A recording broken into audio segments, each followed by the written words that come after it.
Live? I don't know. Are we live? I don't know. You're telling me. You're the producer today. Hello? Oh, hi, everybody. Welcome to I can't do this by halftime. myself. Yeah, clearly. We learned that very quickly We yesterday. learned very quickly yesterday. Yes, we are live right now if you haven't figured this out yet. Well, good. Well, hi, everybody. There's many people who want us How to be are live you? right now. Good day to you, world. Have you recovered from the madness from yesterday? Probably not. I haven't either. Probably not. For those of you that are Facebook friends with me, you saw my post. Did you see my post? You did not. No, you didn't. Don't lie to me. You give me the eyes like, I'm going to say that I did so you feel important, and then I'm going to lie to your face. And then saw it. And then I'm going to pull it up while we're talking. Did you? I did. Oh, yeah. What did it say? Well, it was good.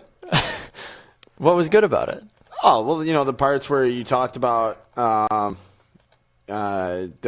adjectives and the verbs. I do like my adjectives. I mean, the punctuation was on point.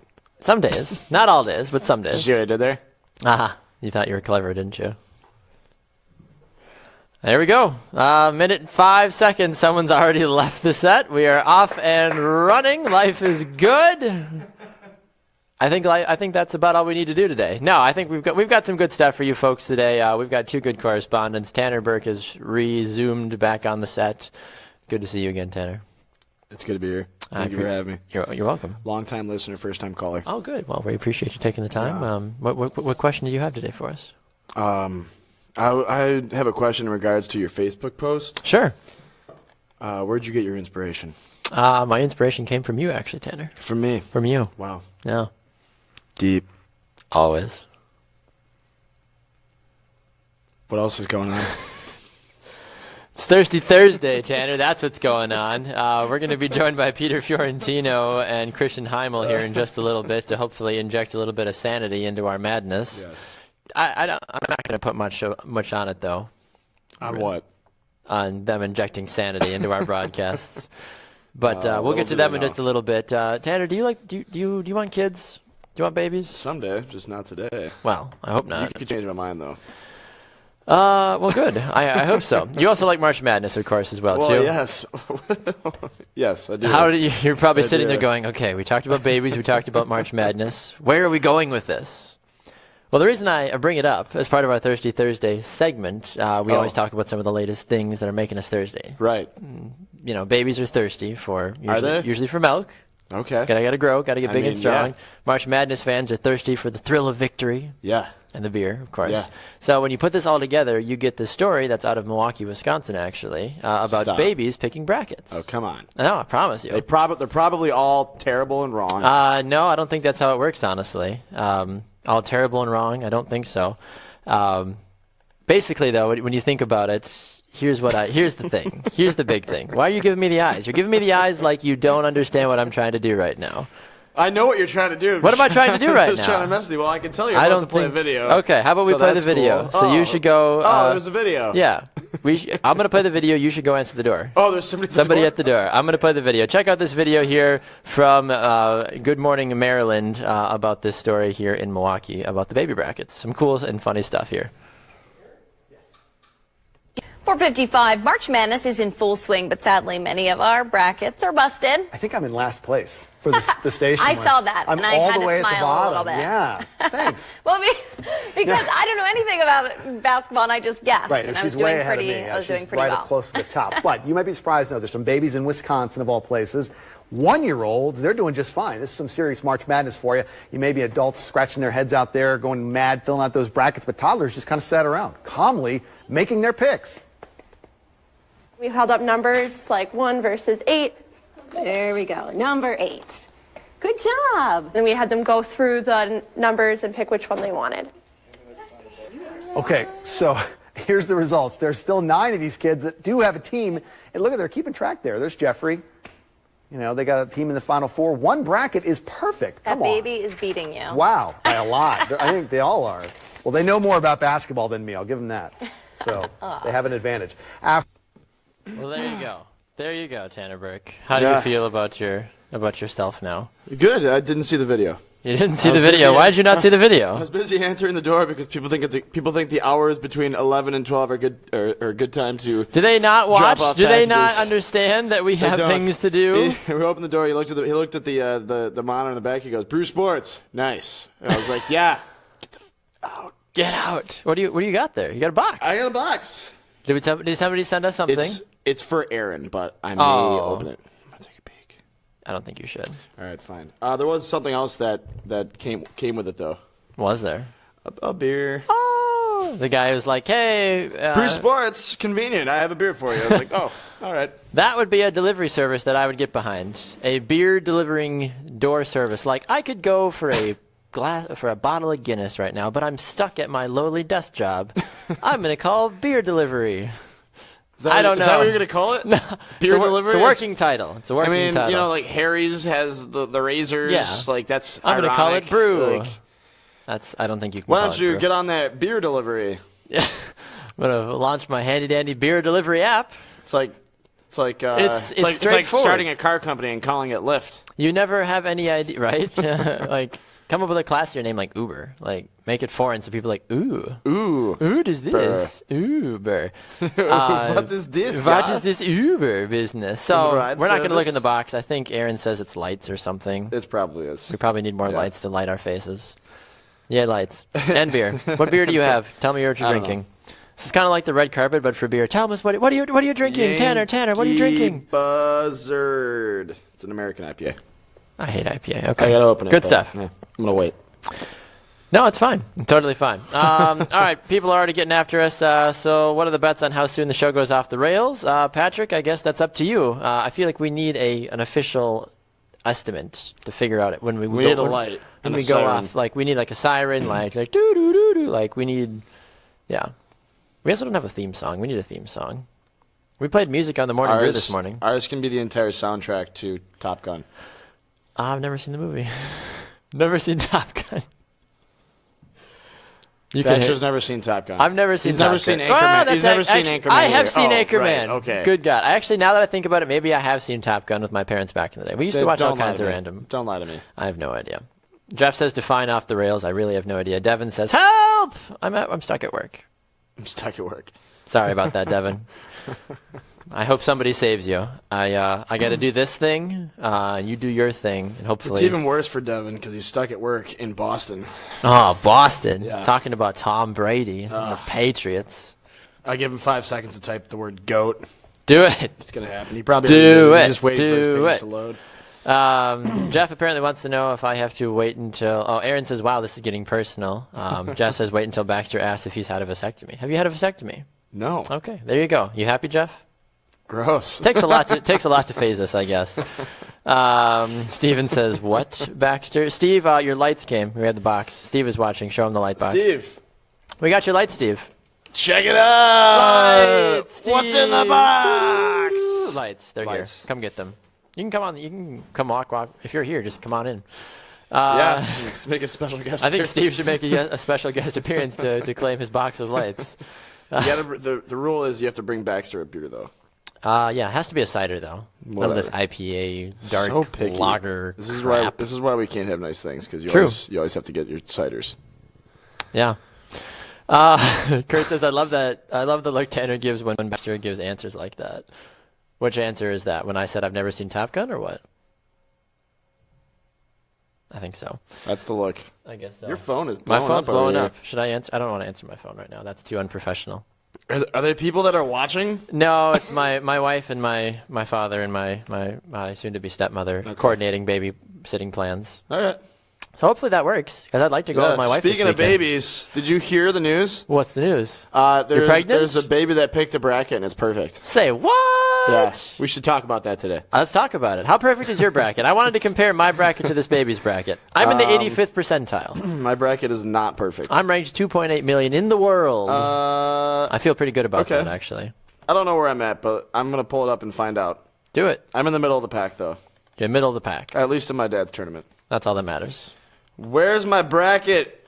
Your I don't dad know. is actually doing find it. decent, I think, in this one, because he signed up. Is Turber still at the top? No, Turber. He signed up.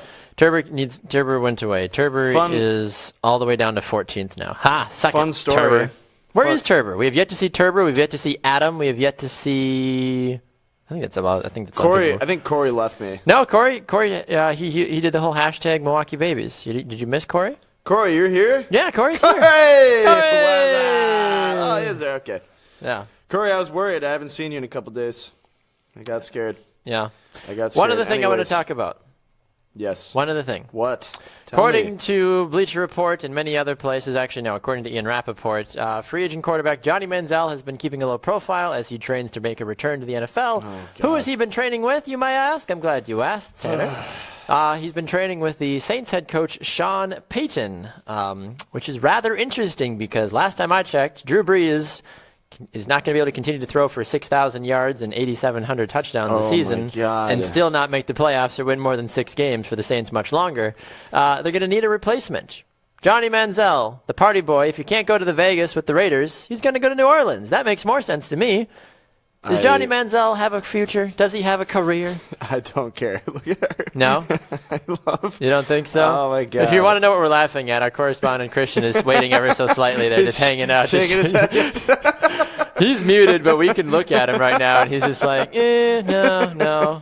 I mean, Given the hard approval or disapproval. yeah, exactly. Yeah, He's like our voice from beyond. I wanted to bring up Johnny Manziel's overall record. Why? So he played 15 total games. He went 2-6 as a starting quarterback. He's thrown 7 touchdowns and 7 interceptions. Okay. Not bad. 1,600 passing yards. That Yep. was over 2 seasons. Wow. So he went 0-2. Truly riveting stuff. It is. I mean, is he better than Drew Brees? Is he going to play baseball at some point in his career? I think he was recruited. Isn't everybody that's a quarterback recruited at some point? Yeah, probably. I mean, I'm just going to look at Drew Brees' numbers from last year. Okay. 7-9 as a starter, 5,200 yards, 37 touchdowns, 15 interceptions. Meh. 10-time Pro Bowler, one-time All-Pro, Your stats are going to be bad when you get rid of guys like Brandon Cooks and Jimmy Graham. Good luck. 3 years. That's all I got to say, honestly, is good luck. But Manziel and Mardi Gras, I feel like that's going to be a really fun pair. If they end up going with that, because the Saints need to find somebody else. They need to find someone to fill in for Drew Brees once he's done. Who's the Saints' Why backup would quarterback anybody right now? Does anybody know? Does anybody the idea care? of Johnny Manziel being Manziel? What? Do you, Manziel, not Manziel. You said, said Johnny, Manziel. You said Manziel. I said Manziel. I don't think you did. He's a Manziel in distress. That's my fantasy. That's my fantasy football name this year. No, dibs. I'm Manziel calling- in distress. Manziel in distress. No, why would anybody want Johnny Manziel to be? So you did it again. I'm gonna keep doing it.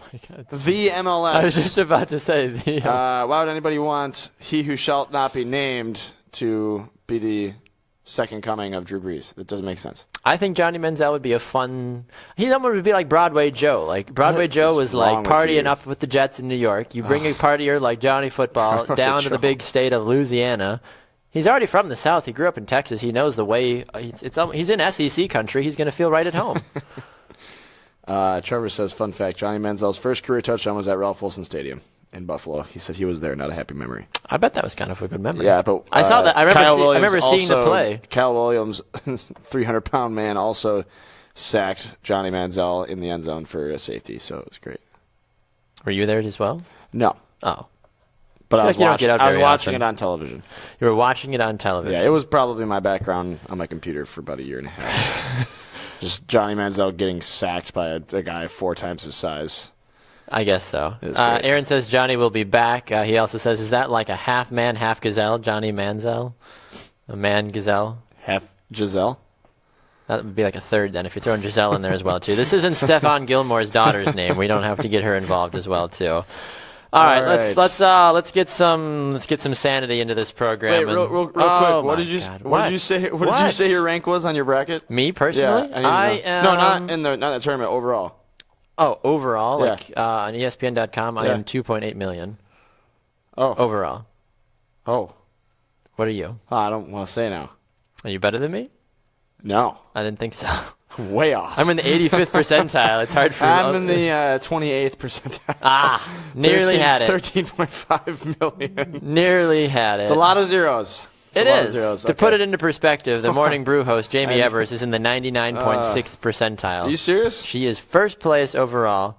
I also picked a bunch of random teams, though. Well, that was your first move. I had a baby choose my bracket. You would have His name maybe is got Tanner Burke. Moving on. All right, Christian Heimall. Christian. You guys are really going to the well if you think I'm bringing sanity. But by the way, Drew Brees, 6 foot, 209 pounds. Johnny Manziel, 6 foot, 209 pounds. They're literally trying to clone Coincidence. Drew Brees. Clone Drew Brees. So, Coincidence. It's so they're brilliant. trying their it's so best. brilliant. It just might work. It I just think might it work. And Luke McCown as their backup is not terrible. I like Luke McCown as their backup quarterback, but But he's listen, not Drew man, Brees. he's not Drew Brees. And just a random, is Drew Brees going to be the Dan Marino of our generation? Tremendous stats. Yep. One championship. He's not going to be put in that echelon with Manning and Brady, but the stats are there to show that he could. I mean, I love Drew Brees. I absolutely agree. love him. What No, about Phillip so Rivers? Phillip Rivers is in that conversation Phillip as Rivers, well as yeah. the Drew. Phillip Rivers just needs to go away. He has never done anything relevant. He has. Oh, That's you not kidding true. me? That's not true. He was traded for Eli Manning. There you go. You're welcome, Giants fans. That's about it. That's about it. That would have been a fun, if you could go back sort of moment. You and don't like flip-flop. Phillip Rivers? I think people give him more credit than what he's actually done. Sure, he's made the Chargers relevant, but I don't that's care. it. I don't care. You never care. Listen, remember, Anytime there I is no disagree Phillip with you. Rivers without Drew Brees getting hurt. Also So, true. This is true. You know, I mean, listen, they could have done so much more with LaDainian Tomlinson. What they had, I'm amazed that the Chargers didn't do more. But I agree. No, I agree. Well, there was a couple of times, too. They made it to the AFC Championship game. They made it a couple Yeah. times, didn't they? And then I think other teams that are actually good and have, a full fluid team actually beat them, like the Patriots. Oh, good stuff, good stuff. Well, I mean, I could talk football all day, but I know that's not why we have you here, Christian. that is not. Maybe another time, another place we can talk more football. There's much more relevant things going on. You want to ask the first Yes. question? Do I want to ask the first question? All right, Christian, who are you watching today? I guess moving forward through into the weekend for the Sweet 16. You got a team that you think's gonna wow some people? the team that still is the most interesting one for me to watch is playing. I think it's tomorrow. South Carolina when they're playing, and they've got Baylor. It's going to be interesting to watch. I'm really excited to watch the Madison Square Garden Regional because for the fans in New York and for the media, this is not the four they wanted at Madison Square No, Garden. it is not. They're like, It's- why? I am loving this. I really do, because this is what March Madness is all about. Everything you didn't expect to happen happening. No Villanova, no Duke, but you've got two schools that, living in New York, Wisconsin and Florida, have a tremendous fan base in New York. So that game is going to be packed. It is going to be rowdy. There are some great Big Ten and SEC bars in Midtown that are going to be making a lot of money tonight and tomorrow when you're watching these games. But I'm really interested to see how South Carolina handles the pressure. It's the furthest they've ever been. They've never been to the Sweet 16. It's a team that just 4 years ago, when Sindarius Thornwell was a freshman, they finished second to last in the SEC, and now they've completely turned it around, changed the culture. Really excited to see them against Baylor. I'm also intrigued to see how John Beilein continues this Michigan run, and if he's able to keep doing it. I've been very impressed with how mentally tough they have been over the last couple of games. And then the biggest one, that's really exciting is how is the West going to figure out? I think it's wide open for Arizona. I'm still not, as much as they are so talented, I'm not sold on Gonzaga. I'm really not. And to watch them, that being said, I think they beat West Virginia. I haven't been impressed at all with the Mountaineers here in this tournament. But that Arizona-Xavier game is going to be a lot of fun. And how that West shakes out, if Gonzaga can actually do it, or if Arizona just kind of moseys on into the Final Four, will be interesting to see how that all works.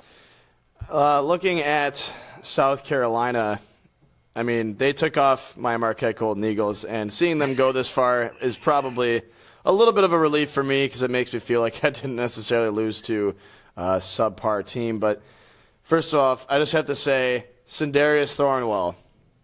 That is the most East First West Bowl name from Key and Peele I've ever heard. Sindarius Thornwell. But no, in all seriousness, though, is South Carolina the Davidson of this Sweet 16? Only in the sense that they're not a program you're used to hearing about. Dave, I mean, when you talk about these Cinderellas, you're talking mid-majors. You're talking schools you've never heard of. But we know what South Carolina is. We know it from a football standpoint. For those who really follow college baseball religiously, you know how good South Carolina has been over the last decade. But from a basketball standpoint, you don't think of South Carolina because they haven't won an NCAA tournament game in 4 decades. So I would consider them the Davidson because they're probably not the blue blood, so to speak, that's there. But guys like Thornwell, PJ Dozier, what Frank Martin has done. I was very skeptical when Coach Martin took the job just because I thought he had a great system going at K-State. And I thought he could have really continued to turn them into a very talented school. I mean, remember, this is the guy who had Michael Beasley a few years ago there at Kansas State. But I love what they've done. And from that standpoint, just because you don't know them as a program, yes, I would consider them probably the Cinderella just because they're not one of those schools you think about being there late in the season in March Madness. You think about, especially from the SEC, you think Kentucky, maybe LSU every once in a while, but they haven't been relevant since Glenn Davis. So they're definitely that Cinderella team if you're really trying to look for one right now. I don't think aside from South Carolina, I'm stealing your questions. I keep like getting ready to speak, and then I keep trying to like speak, and then you're just like, no, I'm just saying. It's fine. Say what you got to do. I don't have a question. I'm just making a statement. That's fine. Say what you need to say. No, it's done. It's over. No. What were you going to say? I don't care. You're wasting Christian's time now. I think Christian looks like he just wants to hang out with us all day. He can hang out. I do. Listen, I'll be here as long as you guys want to. I don't care. I like talking sports. Listen, we've got a while till the game starts. So That's what, true. 6 o'clock? Christian's like, we can go for like 8 hours, guys. All right, Baxter, go ahead. I was just going to ask the question. I was just going to say, are you disappointed by any of the matchups that we have going into the Sweet 16? If you could replace a team that is there right now, is there any specific one that you would try to do? As a Louisville fan, I'd like to see them still around, but there it is. I can't really be upset with any of these matchups just because this is how the tournament plays out, and that's what's kind of fun about it. I'm really, really pumped for the only one I guess I wish UCLA and Kentucky weren't playing in the Sweet 16.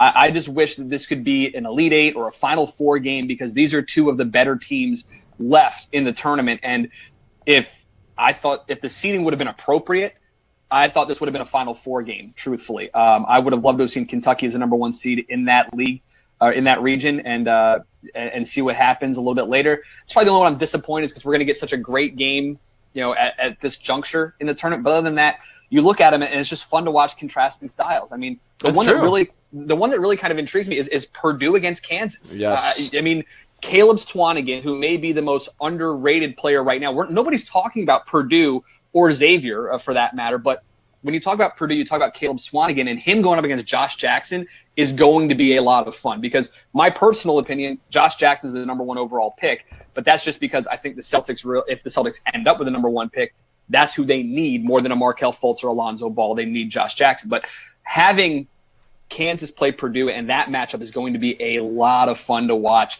Xavier and what Chris Mack has done is a lot of fun, but there's not really a matchup that I'm upset about because these are all really fun, interesting ways to look at it. I mean, trying to see if South Carolina can match up with Justin Motley of Baylor, trying to see if Tyler Dorsey can continue his unbelievable play for Oregon is going to be interesting to watch. And then, of course, it's can that number one seed UNC, can they hold on? Can they still keep doing this and keep advancing? So I'm not disappointed at all with any of these matchups. Real quick on Facebook, Corey says, Christian, are you experiencing an earthquake? No, not that I'm aware of. I guess I'm just excited. I'm kind of bouncing around. I was going to say, yeah, you keep rattling up and down. People are like, what is going on with Christian? That's right. Patrick says, East and South are the toughest regions in the tourney. Yeah, I would probably agree with that. Tom, or do you not agree with that? I thought the Midwest was the toughest at the start. It has turned out that the South is probably the most you can say the East just because of the upsets and because the defending champ was the first one to go down. But from looking at it on paper, I thought the South coming in was the toughest. I think, the Midwest. I think now the South has definitely proven to be, just because you've got so many close games and you've got so many intriguing contests. You had that 12-5 with Middle Tennessee, and it'll be. But listen, there's no wrong region to be in unless you're Villanova, but that's a different story. You're right. Staying in that same region as well, too. I'm a little torn for tonight's Badgers-Florida game. I grew up in Florida for 8 years, obviously here in Wisconsin as well, too, for a vast majority of my life. For those that actually are more honed in for one side or the other, is there a realistic champion in this game this evening? Is it the Gators, even though because they're lower seeded, or is it because the Badgers have been so hot recently that they could pull the upset again? I think like a lot of people thought, I thought Wisconsin was underseeded. But I thought now that we're seeing it, it's easy to go back and look and say the entire Big Ten was underseeded, or at least misseeded, with Minnesota being a 5 and your tournament champion being 7. But what Wisconsin has done and what they have, their core, is impressive. Koenig, Hayes, Happ, they're tremendous. They're a great team, and a lot of fun to watch. And if Nigel is able to keep doing what he's doing, you've got Bronson able to help out. And then Happ, who, again, is one of those guys we don't talk about on the Wisconsin team, but he may be one of their better players. And then you look at Florida, who has kind of gone under the radar in this tournament, despite being a 4 seed. They have the matchup that can beat Wisconsin. I do like the momentum the Badgers have. And when you get to this point in the tournament, it really is all about your experience. And what have you been there before? Have you done this before? And the guys at Wisconsin have. So I'm going to give the slight edge to Wisconsin tonight in this game. Just because they've got that experience. They've got guys who have played in Final Fours, guys who have played in national championship games. And that's the kind of thing that really, listen, this is what Nigel Hayes came back. This is why he's been here for 4 years, is to continue this and to win a national championship. He could have gone into the draft last year. He could have gone into the draft after the national championship loss that they had. But you look at what they've done and what they're able to do and the experience they've had. I give them just a slight edge, although that game is definitely going to be fun to watch because Florida's a great matchup for them, and it will be one of those really tough contests. I think this might be, other than UCLA, Kentucky, this might be the closest game, the one that may require a buzzer beater to win. I could easily see that happening. I look at Wisconsin as almost a sibling rivalry for me because I root for them to do well, but never better than my own team. So now you have to root for them. Now you have to root for your sibling because your own team was terrible this year. I know, but it's almost like sacrilegious for me. But real quick, is your champion still alive, Christian? Yes, Kansas is still there. Right. I picked Kansas at the start. Frank Mason, Josh Jackson. I think they've got what it takes to get through. My biggest question is Purdue today. In that game, Purdue scares me because of Caleb Swanigan. So if they're able to get past Purdue, I think Oregon and Michigan beat each other up a little bit. And then I think Kansas is able to get through that into the Final Four. Okay, well, I'll be watching that for sure tonight. Absolutely. I asked this question this morning as well, too, to one of our basketball correspondents. Xavier, Arizona. No one's talking a lot about Arizona. Xavier potentially trying to be the name of the Cinderella team as well because they're the 11th seed. So everybody always assumes that the lowest rated seed is clearly the Cinderella team. Your thoughts, Christian, about both of those clubs and who ultimately will emerge as the victor in this one? Listen, this is a great coaching matchup. Coach Miller, Coach Mack, they are two very talented guys who have done a lot of things in their program. Xavier, maybe, at least from what we're used to seeing, a little bit down, but I still like what Arizona does. I still think Arizona moves on. And listen, you got a chance. We talk about it every year in the NFL. Is there going to be a team that actually plays in their home stadium for the Super Bowl? Right. It may not be their home court for Arizona, but I think now with again, I was wrong on this one. I thought Florida State was going to win this region. I loved what they had, but I think Arizona's got what it takes to move on and play in their home state in the Final Four. And you look at that. What are you doing? Nothing. You spilling beer? You're doing. Golly. It's good to be here. Thank you for having me. Sit down. In case you can't tell, I'm tearing down the set back here. He is dismantling us crate by crate. I don't know what bottle I'm doing. by I don't know bottle. why they have me here. It's been a fun ride then, guys. Yeah, I know. Appreciate it. I do have looking at, I know we're talking about Arizona. They are probably one of the most confusing and underwhelming teams altogether in the tournament this year, especially being a 2 seed. Putting up triple digits against North Dakota, okay, and then falling at winning at 69. I feel like I should put like a Rob Gronkowski reference in here, but yes, beating St. Mary's 69-60, which isn't that outstanding of a win either. So, what are we looking at here in an Arizona team? I mean, I have them going into my Final Four, but is this a team that is just kind of lollygagging in their way into through the tournament, or should we expect something from them? I wouldn't say that. I mean, again, the NCAA tournament is all about matchups, and teams like St. Mary's and like Gonzaga, which are big physical teams that can also step outside and shoot, they present matchup problems for almost anybody. And I think that's why you saw such a low-scoring affair with Arizona and the Gales. That being said, I don't see Xavier having the same potential matchup with them. I do think Arizona can get by here and maybe not do it easily, but I wouldn't expect such a close contest. This might be one where free throws down the stretch make it a little bit closer than you're expecting. Their matchup with Gonzaga, if it gets to that point in the Elite Eight, is going to be the toughest one for them in this region, obviously, with a regional championship on the line. Like I said, I'm not either one, Gonzaga or West Virginia. They're very similar in the fact that they have bigs who can step outside and shoot. West Virginia's press defense is unbelievable, very, very annoying for any team to go against. But I think Arizona's got the mark, and this is the issue with the Pac-12. It's why nobody really talks about it. That's true. Is that you're looking at 3 teams in the Pac-12 in UCLA, Oregon, and Arizona, and all 3 of those teams are different. It's not like the ACC where it's tremendous guards or tremendous talent in general. It's not like the Big Ten where it's physical inside presence from everybody on the court. There's different styles in the Pac-12.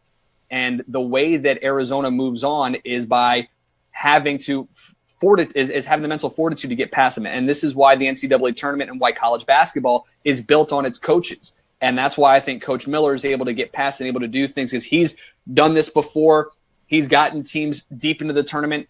I think they get past Xavier. And then whoever they face, whether it be Gonzaga or whether it be West Virginia, is going to be interesting to see that matchup, just because those are 2 teams that are similar to St. Mary's and can present very big problems for them. You got something to say? I do have something to say. Go ahead. Christian, you said you're in Davenport. Is that Davenport, New York? No, Iowa. Oh, It's okay. like really, right, really okay, far. Okay, I had to ask. No. Davenport, New York is close enough to Buffalo where it would be Stop. a relevant joke. Stop. But I got nothing. So you're closer to us here than you would be to Buffalo. So okay, well, yeah. So Good. It was just my question. No, I'm glad you asked. All right, Christian, we got to let you run. We got to get to our next guest and keep this train. At Please least come on barely. again. This was. Let's do it this again was soon. great. Now, this is a lot of fun. Yeah. We appreciate your time today, sir. My pleasure, guys. Enjoy it. Will do. We'll talk to you thank you. soon. All right, there goes Christian Heimall, one of our college basketball insiders, He's gurus. He's great. He's good. He's fantastic. He's the best. He's the best All of our basketball correspondent correspondents are we the have. best. But he's by far the best correspondent that was just on our show. Just on our show. Just on our show. They love us over there. They love us over here at Brew Sports. They love us in Iowa. In Iowa, they're all about I us. love the Iowa. I love Iowa. Corn, it's great. Ionians. Corn, yes. Corn, yes. Everybody loves corn. I Do love you love Iowa. corn? I do. I enjoy corn. You know, people don't believe me, but in Iowa, you know what they call corn? What do they call corn? It's in not Iowa? just sweet corn, and they call it candy corn. Why? Because I hate candy corn. Yeah, I hate candy corn too. It's literally the worst thing But this ever is invented. like actual corn, but it's so sweet, and the corn is like pops in your mouth. It's candy corn. Yummy. Yeah. Wow. Fresh You know who pick else right is there. sweet? Who? Peter Fiorentino. Peter Fiorentino Peter is sweet. Fiorentino is a sweet, wonderful, amazing feller. He is. That you and I are pleased to call our friend, colleague, comrade, brother in arms. Yes. Many a thing. There's many a word for Peter Fiorentino. He joins us now here on Halftime. How are you, Peter? I'm doing well. How are you guys? Doing Good. well. I can't tell if you're in the middle of a mall cafeteria or in the middle of your press box. I'm actually in our conference room here at the office. Oh, There okay. you It's go. a nice little. is. I like the background. It's nice. Yeah. I like it. Yeah, even in the background. Yeah. No, it's pretty sweet. I think I see you in the crowd back there somewhere. It's like, oh, there's Peter or something. I love the shots where it's like, here's the shot down from the press box, Yes. like kind of a thing. I'm all Yes. about Right. that. And you get the broadcaster like still in the picture, but it's like over his shoulder. Well, this is great too because we get the broadcaster in the picture and it's still over his shoulder. I feel like we're at the game. Like, Yeah. if you look at the picture, I it's mean, like there's Peter and Yeah, there's the this game. beautiful man of a correspondent. You know, You guys are too much. You guys are too much. Oh my goodness. Well, Peter, we're excited to have you here, especially off the back of a very big victory for the United States, winning Yes. 8-0 in the World Baseball I Classic. saw that. I can imagine you understand my opinions on this whole game as a whole already. So I'll let you start the conversation here, and we'll move into my Debbie Downer question. No, later. I was just basically gonna say. I mean, I went on the record yesterday to say that I thought the U.S. was actually going to lose this game because baseball is losing its foothold here in the United States, and countries like Puerto Rico, Dominican Republic live and breathe basically two things, baseball and soccer, and I thought this is going to be a game the Puerto Ricans were going to run away with, and the United States had other plans. What were your initial thoughts when you saw that final out go and the United States storm the field in celebration holding a bald eagle trophy, which was a little strange, personally? My initial thought was, wow, it's finally time for bed. It was kind of late here on the East Coast. So didn't it finish at like 1 a.m. or something like that? Yeah, it was late for sure, but that's what you get when you start games on the West Coast. No, I was thrilled. I mean, I'm pretty sure I differ from Tanner in that I love the World Baseball Classic. I think it's an awesome way for athletes to show pride for their country and to play with guys they don't normally get to play with and against.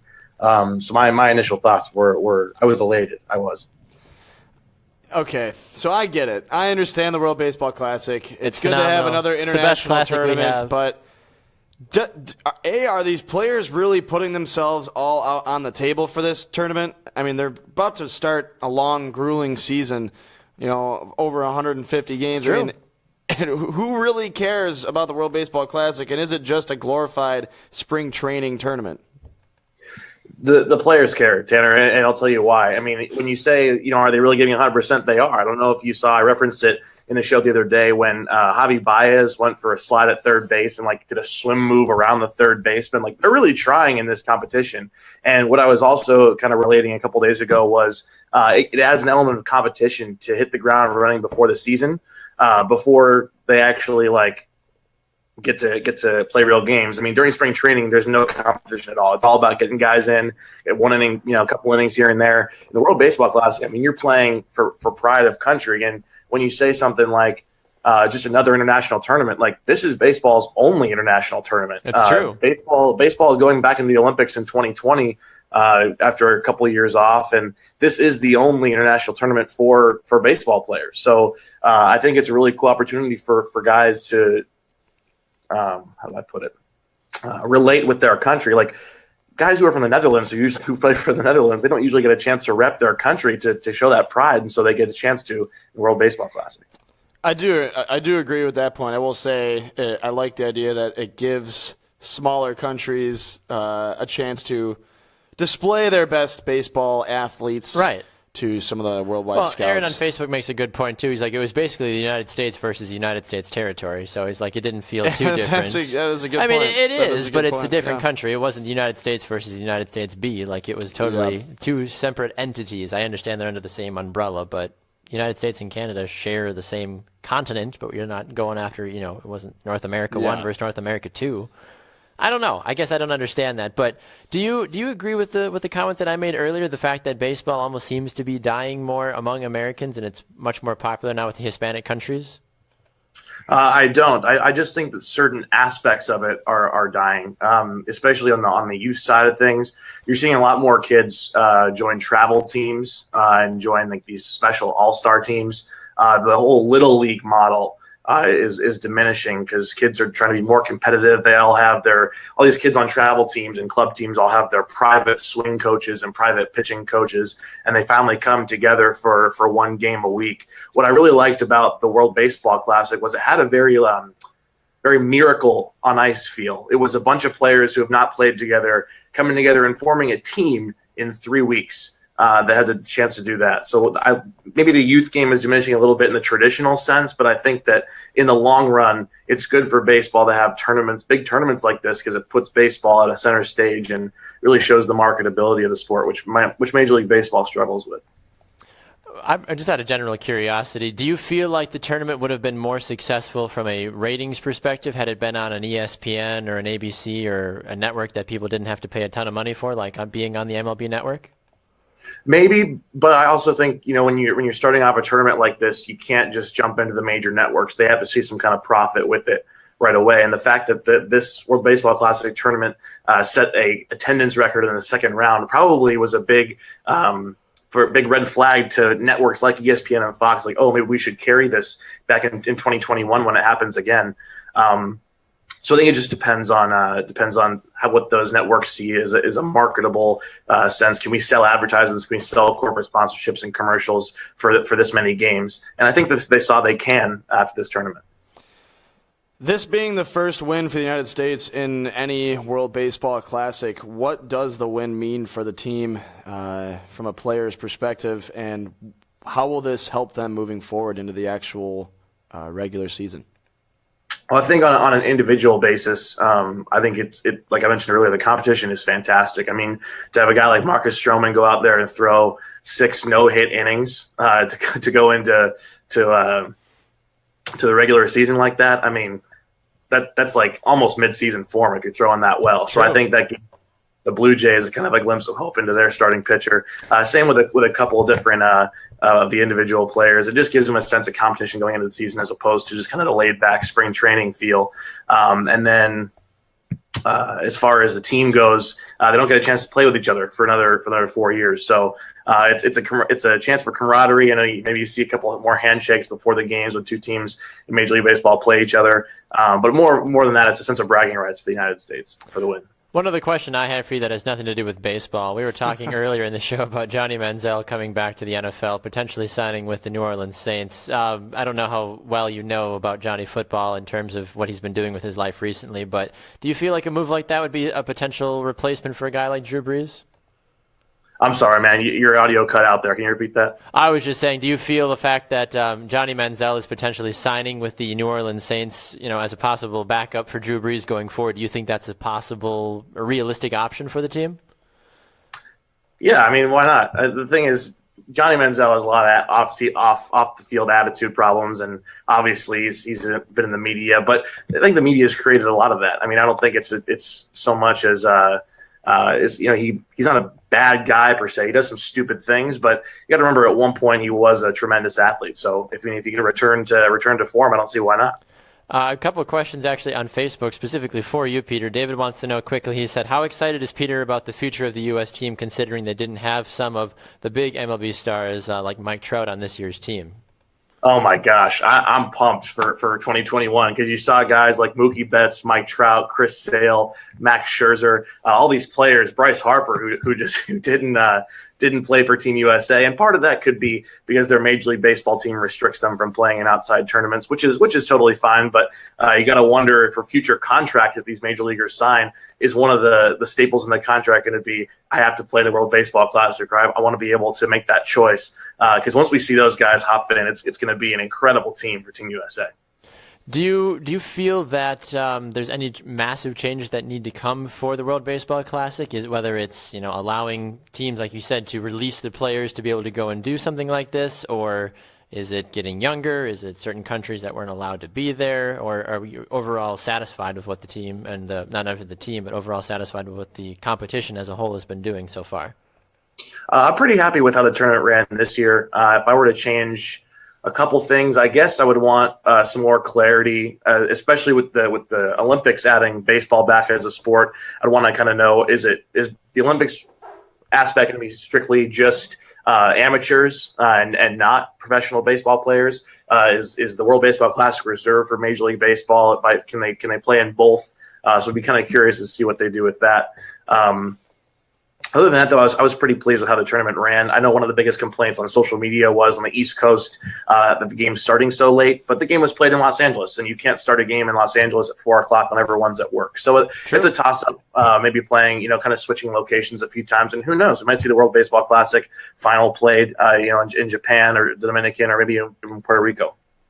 Anything else from you, Tanner? I would like to see. I don't know. I mean, I didn't find anything to be very exciting about the tournament. The most exciting thing that I saw was the fact that the United States were in the finals, and I literally. Did you feel a sense of American pride when they won? I did, but I didn't care. Tanner, did you watch any of the games? I did, but I found myself. I mean, honestly, I found myself not having any general interest, and this makes me sound like a terrible person because I do love baseball. Don't get me wrong, but I'm more concerned about the season coming up. Like, I literally could care less. I mean, I love the United States. I love the United States. It's my favorite country. It's my favorite country. It's the best country. But I literally am only concerned about my team going forward into the actual major league season. Who's your team? The Brewers. Oh Lord. Okay. And that's fair. I don't think anyone's trying to say, if you don't watch the World Baseball Classic, you're not a baseball fan. I gotta say, I watched 4 of the games, and I thought all of them were extremely exciting. Watching Adam Jones rob a home run last night, watching Ian Kinsler hit a home run to lead out to kick off the scoring for the game. I just thought it was really cool to see players I typically despise on other teams come together in a 3-week period and win a championship for the United States. So I don't think it makes you a bad person or a bad baseball fan at all. I just think that there is some marketability to it and there is some excitement to it. All right. Fair enough. All right, Peter, good stuff from you, sir. Where can people find you on social media to keep up to date with what you got going on? You can follow me on Twitter at the Fiorentino. Other than that, I'll be here on Brew Sports once in a while. Phenomenal. Sounds good to me. Looking forward to it, Peter. We'll do this again soon, sir. Thank you very much. Have a good one. Have you All right, too. you All too. right. We'll talk to Peter again hopefully soon. Always a fun time. A little It bit is. of craziness there. Tanner, we're at a bit of a problem right now. We're only at 51 comments. Here, wait. I need to go back to a comment from a while back. We've gotten some great Real comments quick. today. I think we need to hit on some of those for because sure. Eric brought this up a while ago when we were talking about Phillip Rivers possibly being today's version of Dan Marino. Yeah. But he makes a good point. Phillip Rivers is more like Jim Kelly, no Super Bowl. Yeah, but Jim Kelly has actually been to Super Bowls. Yeah. Phillip Rivers hasn't. Phillip Rivers has been on. See, I don't know what your shtick is with Phillip Rivers. I think he's overrated. He is not the reason why. He's on par with Drew Brees. He absolutely is. Drew Brees has won a Super Bowl. Drew Brees is a 10-time Pro Bowler. He is at least been voted All-Pro at least once. I'm going to pull up the 2 stats, and I'm going to look at them side by side. But I'm pretty positive you are just unbelievable. Dumb. Pretty sure. Aaron also believes that you saying you love baseball is a lie. I most certainly love baseball. Just about as much as I love baseball. I have a ring to prove it. Well, that doesn't mean anything. Anybody can pay somebody to stand up in a booth and talk. Excuse me? What? I don't know if look at us. I don't know if they really paid me to do that, but well, I mean, that's between you and your agent. Robert says, "You guys are awesome." #5 comments. We're up to 57. Keep it going. Who am I looking for? Phillip Rivers. And Tanner's heel turn begins. #WWE. Thank you, David. All right. Well, let's see. There's a couple other good comments in here. Let's see. Phillip Rivers apparently doesn't exist. Phillip Rivers does exist. I gotta spell it with 1 L. Come on, Phil. Okay. All right. Well, you want to know the difference? Just quick little bang on paper. All right. Go ahead. All right. Phillip Rivers has only been the only accolades aside from being a great quarterback in your opinion. Only a 6-time Pro Bowler. You flip over to Drew Brees. Super Bowl champion, 10-time Pro Bowler, and the Pro Bowl literally means nothing. But it still is the fact Tyrod Taylor was a Pro Bowler. Yeah, because 20 people fell out. That's why. That's my point exactly. Here's their career stats. Okay. 66,000 passing yards for Drew Brees, 465 touchdowns. Okay. Flip it over to Philly. 45,000 passing yards, 314. Okay. Clearly the better quarterback. Phillip Rivers, 97. What has Drew Brees since they got rid of Jimmy Graham though? What has he done since they got rid of Jimmy Graham? He had a better record last season than the Chargers did. Drew Brees, 131 and 101 overall. Phillip Rivers, 97 and 79. I'm not saying Phillip Rivers is better than Drew Brees. You're trying to make the argument that he's on par, which he's not. He doesn't belong in the same category. Okay. He doesn't. Okay. Not a chance. All right. Drew Brees, Tom Brady, and Aaron Rodgers all can be thrown into that elite category. So Ben Roethlisberger can maybe get invited to the party, but I don't know if he's big enough to get in through the door. I can't hate you for more than one reason on a show. You can hate me for as many reasons as you want. Don't tell me Ben Roethlisberger's hanging out with them too. No. Yeah. Apparently, David says, fun fact, he was picked to be to the Pro Bowl this year. Congratulations, David. Very happy for you. You work hard. You deserve that opportunity. Jeez. Drew Brees is clearly the better quarterback. I know. I'm not You're trying to that. compare these two guys, though. They're nowhere near the same level. All right. Nowhere near. All right. Where's Joe Flacco in this conversation? I don't see you referencing Big Joey Flocks. No. What about Eli? Is Eli in this conversation? Are you trying to put Drew, Phillip, and Eli all on the same level? No. Where would you put Eli Manning? Is he better than Drew Brees? How did the hipster burn his mouth? How? He ate the pizza before it was cool. You're stupid. Oh my gosh. Save me. Absolutely just save me. Oh my God. Yeah. Eli Manning's a better quarterback than Phillip Rivers as well. I couldn't figure out why the baseball kept getting larger. Then it hit me. You're deflecting, by the way. You just don't want to face up to the fact that I'm right about something. Two men meet on opposite sides of a river. One shouts to the other, "I need you to help me get to the other side." And the other guy replies, "You are on the other side." I got all the jokes. I know all the jokes. I'm a funny guy. I would know. Sure. We're only at 59 comments, by the way, people. Let's pick it up if we want to get to 100, folks. We've been hitting the hot streak here the last couple of days. You want to talk about sports and families or families and sports? We still have to figure out what the heck's for lunch as well. So the floor has to basically be yours now for the next 10 minutes. So have at it. Mine? Well, basically, you came up with the idea. You're like, let's talk about family and sports. Well, what do you want to talk about? LeBron James, LeVar Ball? Why aren't koalas actual bears? Why? Because they don't meet the qualifications. I got jokes. You don't. You just sound like a father. I got jokes. You sure You you're sound like a father? You sure you're not like, a dad? Do you know? Do you have any illicit Burks running around somewhere? Some people think it's romantic to carve their names on trees in the park while on a date. I'm more concerned about why they're bringing a knife on their date. Also true. A little strange. You want to hear my beard? This is what my beard sounds like. How's that beard, Tanner? Looks like it's pretty warm. It's pretty warm. It's cool. Yeah. David says he's going to get back to work on that halftime bingo game. I think you Yes. should. I want to play halftime bingo.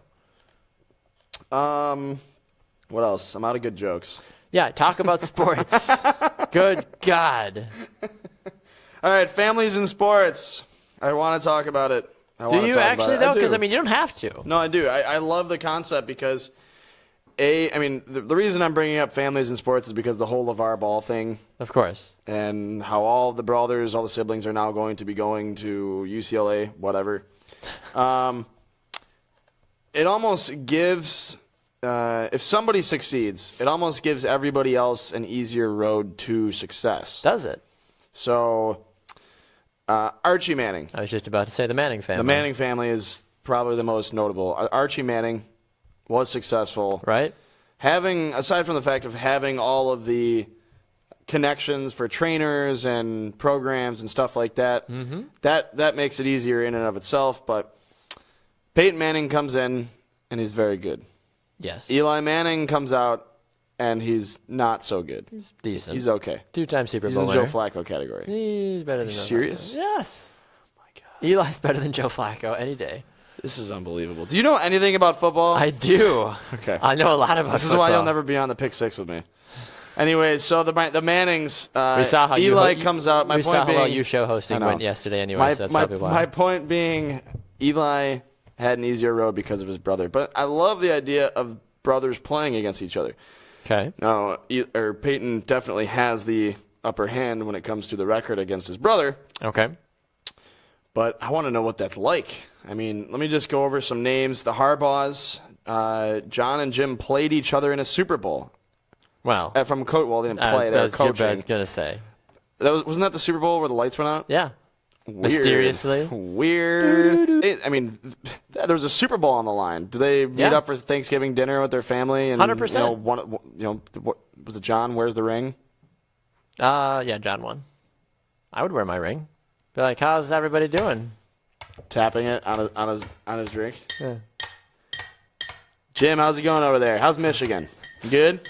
Have you won a championship yet? No? Okay. Can you pass the potatoes? Don't overthrow it. Oh. Or shut the lights off on me. Yes. Another Cheeky.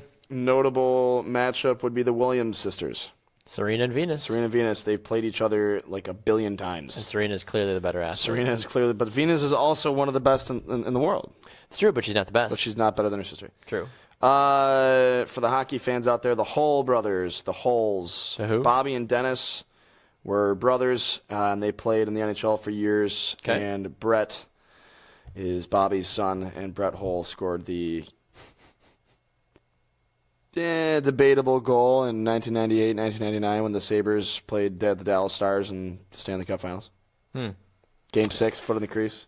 That's Never mind. true. Yeah. Trevor also says, "There's Trevor. Took him freaking long enough." It's considered the Stanley Cup that was never won. It's true. 98-99. Okay. That's true. People are saying the Gronkowski brothers, Curry family as a whole. The Curry family.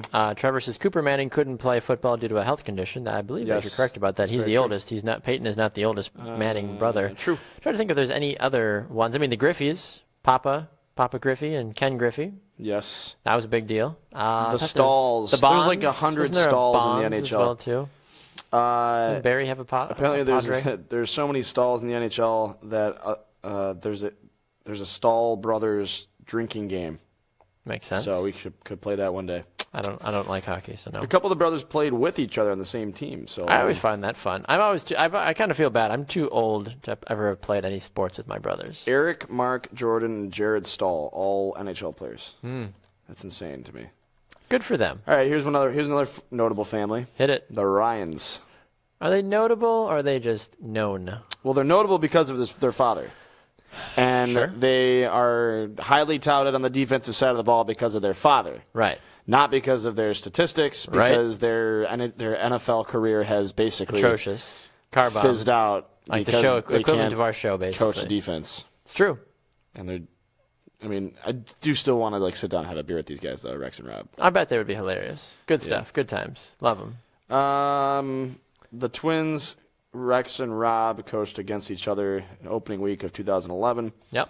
And Bud Ryan attended the game despite battling cancer and having a surgery scheduled just days later. Way to go, big boy. That's sweet. Big Bud. Rex's New York Jets beat out Rob's Cowboys 27-24. What a boring game. That sounds terrible. The Jets and the Cowboys. Who would watch that game?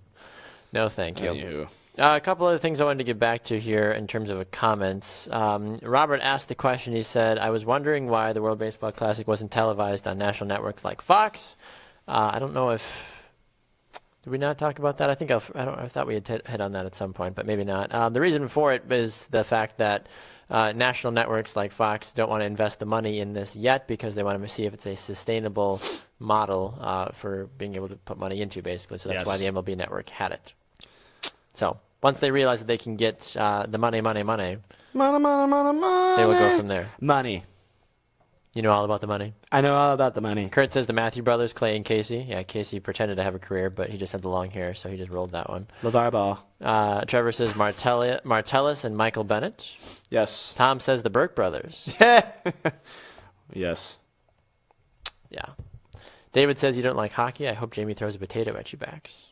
That's slightly offensive. Yeah. All potatoes matter. Hashtag all potatoes matter. David says a start-sit cut. Butler's Bulldog, George's Bulldog, Rose Lavelle's Bulldog. Do we have a start-sit cut for today? No, it's what's for lunch. I know. If anybody wants us to do start-sit cut, we could do that. But no problem. My what's for lunch isn't the greatest, but I think you'll like it.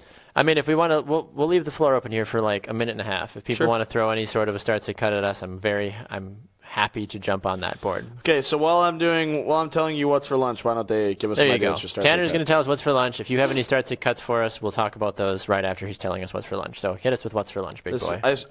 I reached for this. You reached. I did. You reached for most things. I still don't know what I'm going to do for one of these things, but I'm just going to roll with it.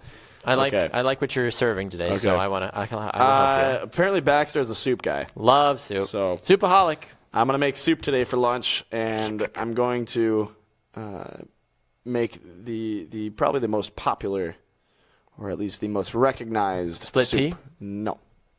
When people think of soup, they think of chicken noodle. I suppose. Italian wedding soup, minestrone, vegetable. I know there are chicken other corn soups. chowder, clam chowder. I love clam chowder. Okay. Boston clam chowder. Yeah. Okay, so I'm making chicken noodle soup today. Right. You need to start. You need to start with the base. It's not soup without some broth. I was about to say some broth. Yeah. Some broth. Okay. Okay. Like I said, I stretched for these. All right, I'm listening. Go ahead. Some broth. For my broth today, I have all of Tiger Woods' mistresses. For the brothful. Okay, I like it. I'm on board with it. We're about 10 years removed, but broth. It's been that long. 2007. Didn't that happen in 2007, 2008? Gosh, now I feel old. Tiger Woods' mistress. This is going to be a dirty soup. Full, okay? It is. It's my broth. A little hairy. For the chicken, I got LeVar Ball because I don't think he can actually stand up to Michael Jordan, LeBron James, and Charles Barkley. LeVar Ball. I used him too much, but I'm going to use him while he's relevant. I mean, there's a lot of him to grab, so you might as well. You need some carrots in there. You need some vegetables. You need some carrots. Yeah. Carrots, celery. Yeah. Yeah. Bugs Bunny. I suppose so. Only for the reason that I watched Space Jam last night. Woo! Space Jam. It was still great. It was still great. I need help with the noodles, though, Baxter. The noodles? Yeah, I don't know what to do for the noodles. Well, you could go from a various amount of quarterbacks. You could call Colin Kaepernick's got a noodle arm. You could say Ryan Fitzpatrick. Colin Kaepernick's my noodle Tyrod Taylor. Come on. Lots of noodly arms out there. Drew Brees. Doesn't have a noodly arm. I love Drew Brees. Drew Brees has a freaking cannon for an arm. All right, so Colin Kaepernick. The Bills would have won a Super Bowl by now if Drew Brees was their quarterback. My brothel today for my soup is all of Tiger Woods' mistresses. My meat is my chicken, who is LeVar Ball. My noodle is Colin Kaepernick's afro and his arm. And I have some vegetables in there. I have some carrots, so Bugs Bunny. And for my celery today, I have celery. Okay, good. You got to have some celery in there. I do. Just celery. I love it. All about it. But wait, when you're serving soup, you always have to have a second option. Because some people are picky. Sure. I know you're picky. Yeah. This is why we can't have nice things. So for my second option, aside from chicken noodle soup, I'm going to have some clam chowder, and I'm going to pick the entire city of Boston. Sounds good. I like it. That's all said and done. Everybody wins. Appreciate it. Thank you. I love clam chowder. Yum. And then there's French onion, but oh god, should I put another one out there? No, you're done. Okay, I'm done. You're done. Slurp, slurp. That's what's yum, for yum. lunch.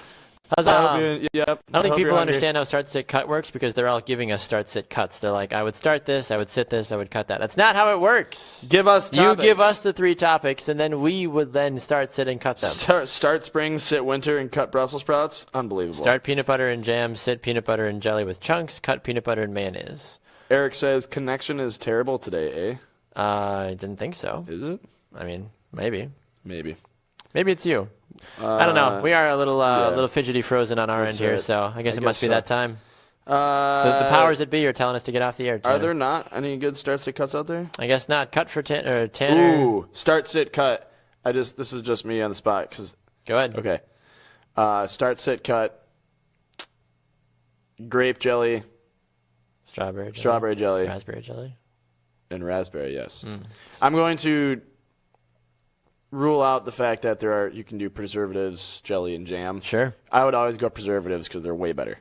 Makes sense. Strawberry, grape, and raspberry. Strawberry, grape, and raspberry. Start, sit, cut. Start, sit, cut. Starting strawberry, sitting raspberry, cutting grape would be mine. Start strawberry, cut raspberry and grape because raspberry is just a wannabe strawberry. I suppose. Start or cut chunky or smooth peanut butter. Start smooth. Smooth? Yeah. Cut the chunks. I like the extra crunchy, man. Yeah. I like the extra crunchy. Start, sit, cut for Tanner. Q, Murr, Joe, and Sal from Impractical Jokers. Ooh, good stuff right there. I start Joe, I cut Murr, and I sit Sal and Q. Fair enough. I want to watch them gross each other out.